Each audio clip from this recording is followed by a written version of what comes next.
দেশে ৫ দিনের জন্য ইন্টারনেট বন্ধ থাকায় ব্যাংক ও মোবাইল আর্থিক সেবা এমএফএস এর মাধ্যমে রেমিটেন্স সংগ্রহে বড় ধরনের ধাক্কা লেগেছে।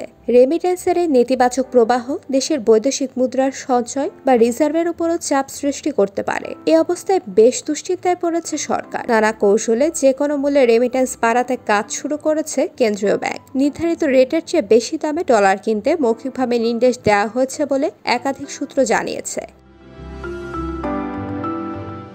ব্যাংক সংশ্লিষ্টরা জানান, ১৮ জুলাই থেকে ইন্টারনেট বন্ধ থাকা রেমিটেন্স সংগ্রহ বন্ধ ছিল। এরপর সীমিত পরিসরে ব্রডব্যান্ড ইন্টারনেট সেবা চালু হলে রেমিটেন্স সংগ্রহ শুরু হয়। কিন্তু ব্রডব্যান্ড ইন্টারনেট সেবা আংশিক চালুর পর ব্যাংক ও এমএফএস এর রেমিটেন্স সংগ্রহ স্বাভাবিক সময়ের তুলনায় ব্যাপক কমেছে।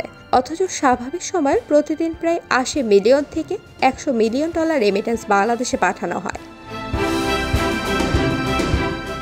এদিকে আন্তর্জাতিক মুদ্রা তহবিলের ব্যালেন্স অফ পেমেন্ট ম্যানুয়াল ৬ অনুযায়ী ৩০ জুন পর্যন্ত বাংলাদেশের রিজার্ভের পরিমাণ দাঁড়িয়েছে ২১.৭৮ বিলিয়ন ডলার। এমএফএস সেবাদাতা প্রতিষ্ঠানের একজন কর্মকর্তা জানান, তারা স্বাভাবিক দিনে ৫ থেকে ৭ কোটি টাকা রেমিটেন্স পেলেও ইন্টারনেট সংযোগের ধীরগতির কারণে ৮০ লাখ টাকায় নেমে এসেছে। গত ১ জুলাই থেকে ১৩ জুলাই পর্যন্ত বাংলাদেশে রেমিটেন্স এসেছে ৯৭৮ মিলিয়ন ডলার। সংশ্লিষ্টরা বলছেন, কোটা সংস্কার নিয়ে শিক্ষার্থীদের আন্দোলনে সৃষ্ট উদ্ভট পরিস্থিতিতে ইন্টারনেট বন্ধ থাকা সহ নানা কারণে চলতি মাসে রেমিটেন্স কমে যাওয়ার আশঙ্কা রয়েছে। আন্দোলনের সহিংসতায় বহু হতাহতের প্রতিবাদে দেশে ব্যাংকিং চ্যানেলে রেমিটেন্স না পাঠানোর বিষয়ে ক্যাম্পেইন করছেন অনেক প্রবাসী। তাদের ক্যাম্পেইন যদি সফল হয় আর সরকার বা কেন্দ্রীয় ব্যাংক যদি এর বিপরীতে কার্যকর পদক্ষেপ নিতে না পারে, তাহলে রেমিটেন্স আহরণে বড় ধরনের ধাক্কা খেতে পারে বাংলাদেশ।